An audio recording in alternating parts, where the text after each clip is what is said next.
गरियाबंद जिला पंचायत के निर्वाचित सदस्यों इंद्रजीत महाडिक क्षेत्र 3, संजय कुमार क्षेत्र 7 और लोकेश्वर नेताम क्षेत्र 8 ने 15वें वित्त आयोग से प्राप्त राशि के मनमाने एवं पक्षपात पूर्ण बंटवारे पर गंभीर आपत्ति जताई है। सदस्यों ने जिला कलेक्टर गरियाबंद को ज्ञापन सौंपते हुए कहा कि निधि का वितरण शासन की गाइडलाइन और संवैधानिक प्रावधानों के विपरीत किया गया है। उनका आरोप है कि कुछ विशेष क्षेत्रों को अत्यधिक राशि आवंटित की गई है, जबकि अन्य क्षेत्रों को जानबूझकर वंचित रखा गया, जो असमानता और प्राकृतिक न्याय के खिलाफ है। सदस्यों ने कहा कि उनके क्षेत्रों से भेजे गए कई विकास प्रस्तावों को अनदेखा कर दिया गया। यहाँ 15वें वित्त आयोग की अनुच्छेद 4.1 एवं 5.2 की भावना के भी विरुद्ध है, जिसमें समानता, पारदर्शिता और आवश्यकता आधारित प्राथमिकता की बात कही गई है। उन्होंने मांग की है कि निधि का पुनर्वितरण न्याय संगत तरीके से किया जाए तथा पूरी प्रक्रिया से संबंधित दस्तावेज सार्वजनिक किए जाए। सदस्यों ने चेतावनी दी है कि यदि निष्पक्ष जांच नहीं हुई तो वे मामला राज्य आयुक्त, पंचायत विभाग या न्यायालय तक ले जाएंगे। आज हम लोगों ने जिला पंचायत विकास योजना 15 फाइनेंस का एक राशि होती है, उसको लेकर के आज हम लोगों ने मुलाकात किया है। जिला पंचायत में लगभग 3.5 करोड़ की राशि आई हुई थी। उसमें से हम जो 3 जिला पंचायत सदस्य हैं, महाडिक जी है, लोकेश्वरी नेताम जी और मुझे, हमें सिर्फ 15 लाख के आसपास रुपए राशि अपने क्षेत्र के विकास के लिए दी गई है, जो हम लोग सूची देख रहे हैं। निश्चित तौर पर हम लोगों के साथ में भेदभाव हुई है, जिसको लेकर के आज हम लोग मुलाकात किया है।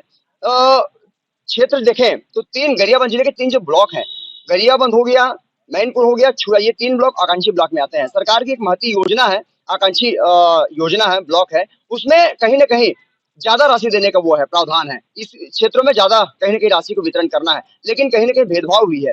आप देखेंगे कि अन्य जो सदस्य हैं वो ज्यादा राशि रख लिया अपने क्षेत्रों के लिए और हम लोगों को कम राशि दिया गया है, तो कहीं न कहीं हमारे साथ भेदभाव हुआ है। इसको लेकर के आज हम लोगों ने कलेक्टर साहब से मुलाकात की है। कहीं न कहीं राजनीतिक द्वेष भावना से किए होंगे, ऐसा हमें प्रतीत हो रहा है। जिस प्रकार से राशि वितरण हुआ है उसमें हमें लग रहा है वैसी कि हमारे साथ में तीनों साथ भेदभाव हुई है।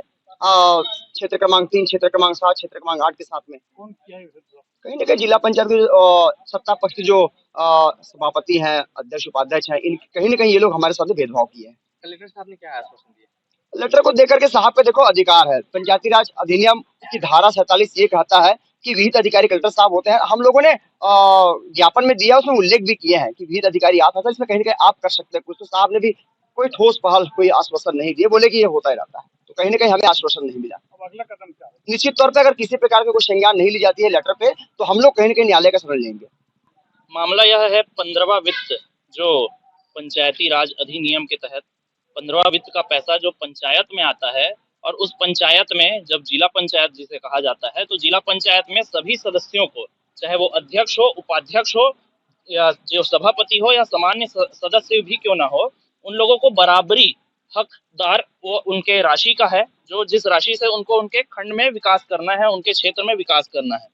मामला यह है कि इस कार्य योजना में हमने अपने बहुत से अनेक कार्यों को दिए ताकि हम कार्य योजना में शामिल करके उस क्षेत्र में, हमारे क्षेत्र में विकास करें। हम अपने घर के लिए तो पैसा मांग नहीं रहे हैं, हमको अपने क्षेत्र के लिए ही विकास करना है, क्षेत्र की जनता को ही सहमत करना है, उनकी संतुष्टि के लिए करना है।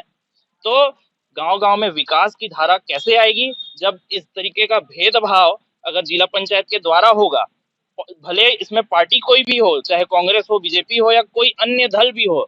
मैं तो पहली बार चुन करके आया हूँ, जिला पंचायत सदस्य बन करके आया हूँ, और इस प्रकार का भेदभाव, अगर इस प्रकार का भेदभाव होगा, माँ मौसी का फर्क किया जाएगा, तो विकास की धारा कैसे आएगी?